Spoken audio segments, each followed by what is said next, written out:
Assalamualaikum warahmatullahi wabarakatuh.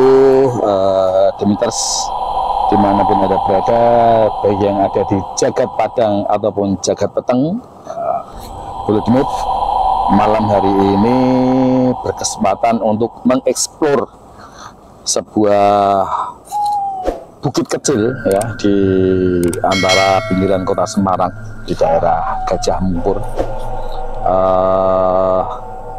Namanya adalah Gunung Talang ya. Jadi tim Bulu Demit malam ini akan mengeksplor Gunung Talang ya, lebih tepatnya dulu terkenal dengan sebuah padepokannya, yaitu Padepokan Gunung Talang, di mana Padepokan Gunung Talang ini terletak di Bendandur Gajah Mungkur Kota Semarang, yang pada zaman dahulu kisaran tahun 80 sampai 90 Padepokan Gunung Talang ini sering berkumpul pendekar-pendekar dan jawara-jawara pencak silat untuk bertanding, untuk berlomba memperlihatkan kemampuan silat mereka. Tapi setelah lama-kelamaan ditinggal dan terbengkalai menjadi suatu bangunan yang mangkrak dan rusak, di mana banyak sekali kayu-kayu, atap-atap yang roboh pada saat itu, dan menjadikan Padepokan Gunung Talang itu semakin angker dan semakin mistis, karena dalam ceritanya bahwa Gunung Talang itu banyak sekali dihuni oleh makhluk-makhluk astral.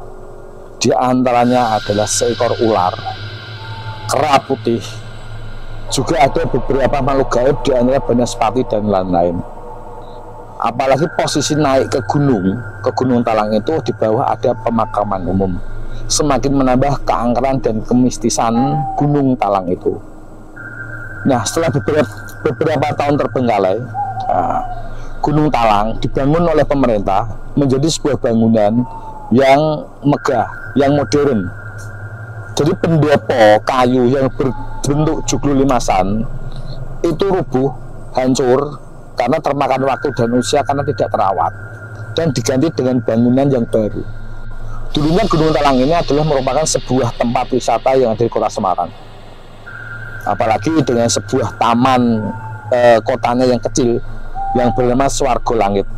Itu merupakan tempat favoritnya orang-orang muda untuk berwisata atau sekedar melepaskan penat di daerah Gunung Talang.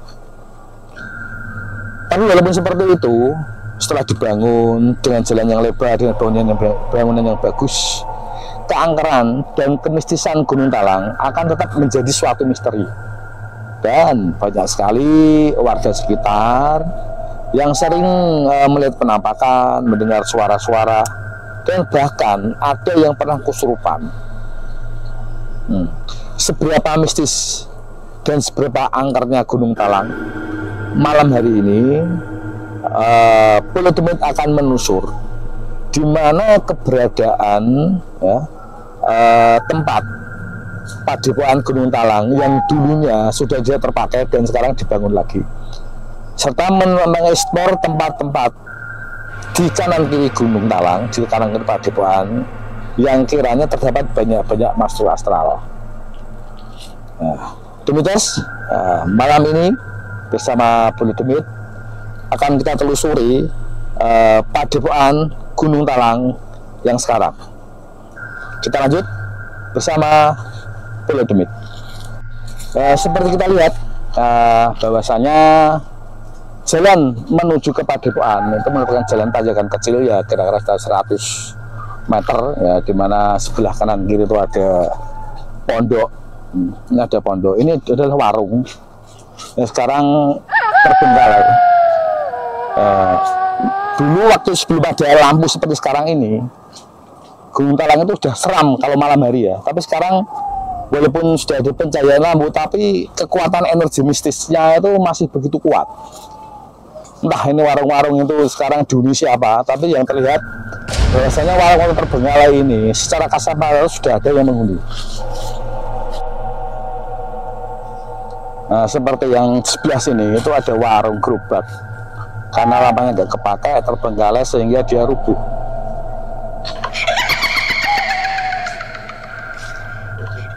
secara energi memang Gunung Talang ini sangat kuat sekali ya. Energinya sangat kuat, apalagi didukung oleh kawasan kanan gitu berupa hutan belantara.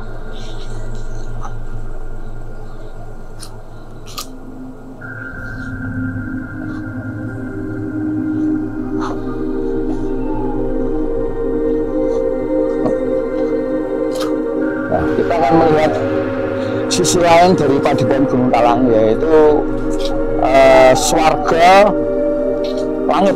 Nah, di mana tempat-tempat favorit pada masanya itu pernah mengalami ramai, di mana tempat-tempat wisatanya banyak mudi-mudi yang berwisata di sini. Nah, ini adalah pintu masuk Taman Swarga Langit. Hanya taman ini yang tidak tersentuh oleh lampu, karena lampu yang dipasang itu hanya sepanjang jalan masuk sampai ke Padepokan. Assalamualaikum. Nah, di sebelah kanan ini bisa kita lihat bangunan-bangunan yang mangkrak dari kamar mandi. Ini walaupun pohon setinggi ini, itu ada sosok seperti kera ya, saya lihat ya. Karena mitosnya itu Gunung Talang itu juga dihuni oleh kera-kera gaib yang warnanya putih sebanyak tiga ekor, dan ular yang menjadi penguasanya. Assalamualaikum. Dan di dalam sisi kanan gedung itu terdapat pohon yang lumayan lebat ya. Kita lihat di sini. Nah, ini sisi lain dari Swarga Langit yang terbengkalai sampai sekarang. Nah, jauh di bawah sana ujung, ya, itu yang punya indera keenam bisa melihat ada sosok putih membelakangi di pohon itu, pohon Maluku sendiri. Coba bisa diterawang untuk demiters yang mempunyai kelebihan untuk penglihatan di alam gaib. Di bawah, nah itu ada bayangan putih seperti kayak Mbak Kunti itu kayaknya. Ya memang sangat legit ya, dilihat dari bentuk hutannya seperti ini. Assalamualaikum. Ini salah satu sisi daripada Swarga Langit.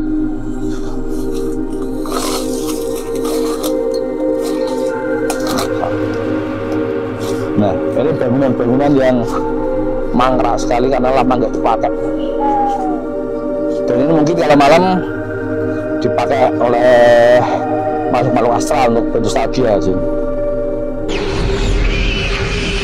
Assalamualaikum.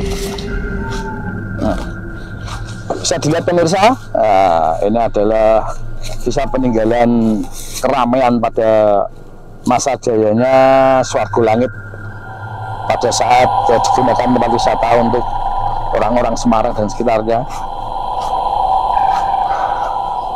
Assalamualaikum. Ya memang posisinya agak menurun ini.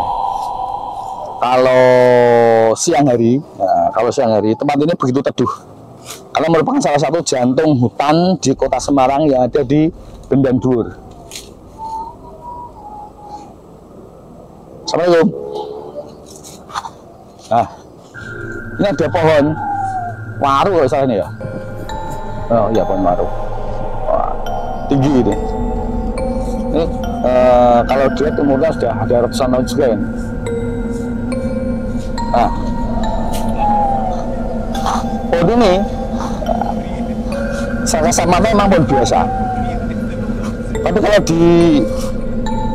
diperhatikan dari atas ke bawah, nah, bisa dilihat ke bawah sampai pol sana, ini agak gersang. Itu biasanya menandakan bahwasanya seringkali makhluk astral itu sering berkumpul di sini karena aura yang panas, sehingga pohon-pohonnya kadang merangkas seperti ini. Walaupun ada beberapa pohon-pohon rindang yang banyak dihuni makhluk gaib, itu terlihat subur. Karena makhluk itu ada yang membawa aura panas, ada yang membawa aura teduh. Ini salah satunya ini. Ini juga pohon-pohon tua juga ini. Nah, salah satu penghuni makhluk astral Gunung Talang ada di sini. Terus sebelah sisi, ini ada batu-batu. Ini ada bekas-bekas tempat duduk. Nah, untuk bersantai-santai, ya ini bisa dilihat. Memang desainnya dulu sangat eksotik ya untuk tempat-tempat wisata, untuk tempat duduknya. Nah, kalau sudah lama nggak terpakai, secara kasat mata tempat ini merupakan tempat kumpulan makhluk-makhluk gaib yang ada di sini. Seringkali duduk di sini terlihat ada Mbak Kunti, ada Om Ocong yang sering berkumpul di sini. Apalagi salah satu sisi batu besar, dan ini memang tidak bisa dipindah dan tidak dipindah karena dari getarannya. Ini merupakan salah satu tempat tinggal makhluk astral juga. Nah, ada getaran-getaran di sini. Mungkin dari Demeters yang mempunyai penglihatan lebih bisa dilihat batu ini apa. Nah, karena dari getaran dan hawanya itu sudah ada energi yang bertolak. Ini batu asli, bukan didatangkan, tapi yang batu asli dari Gunung Talang, seperti ini. Dan yang sebelah sana itu juga tempat berkumpulnya makhluk astral juga.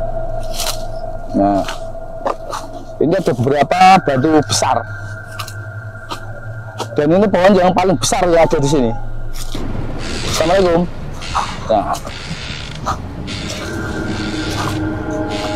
Nah, ini pohon yang paling besar yang ada di Gunung Talang, pohon-pohon munggur kalau nggak salah ini.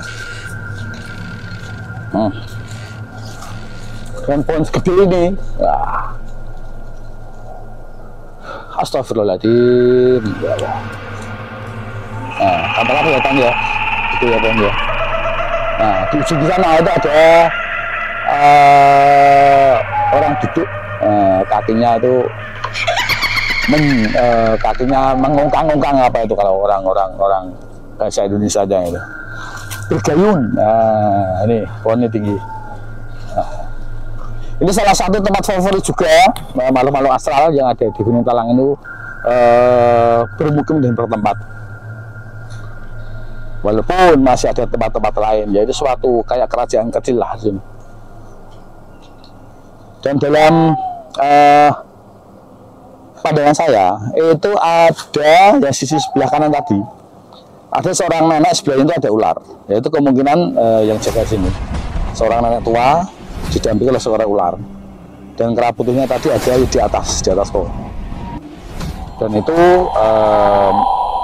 menurut cerita-cerita warga sering menampakkan diri, walaupun tidak tiap hari, tapi di hari-hari tertentu makhluk-makhluk penguasa Gunung Talang itu sering memperlihatkan diri. Kita lanjut. Ini adalah lokasi di mana Swargo Langit berada dan dulu dijadikan tempat untuk berwisata. Ada beberapa pohon besar yang tentu saja itu bukan pohon biasa, juga ada beberapa batu besar yang itu juga bukan batu biasa.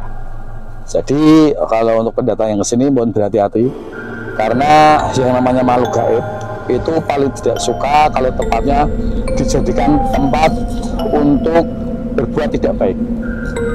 Dan efeknya bila ada orang-orang yang berbuat tidak baik atau tidak senang di suatu tempat yang memiliki suatu energi atau suatu power, itu akan mendatangkan suatu masalah. Contohnya bisa kesurupan, atau bahkan mungkin terjadi bisa mencelakai seorang tersebut. Jadi alangkah lebih pentingnya bila kita bertamu di suatu tempat yang kira-kira itu angker, yang kira itu energinya itu gede, apalagi makhluk-makhluk asalnya banyak, kita selalu berhati-hati. Yang lebih utama adalah kulanun, karena kita tidak tahu bahwasanya mereka itu ada di mana, dan sedang apa. Karena kita sebagai manusia mertamu, kita kulanun itu adalah budayanya karena menghindari meminimkan suatu kejadian-kejadian yang tidak kita inginkan. Sekarang kita lihat gedung Padepokan Gunung Talang yang baru.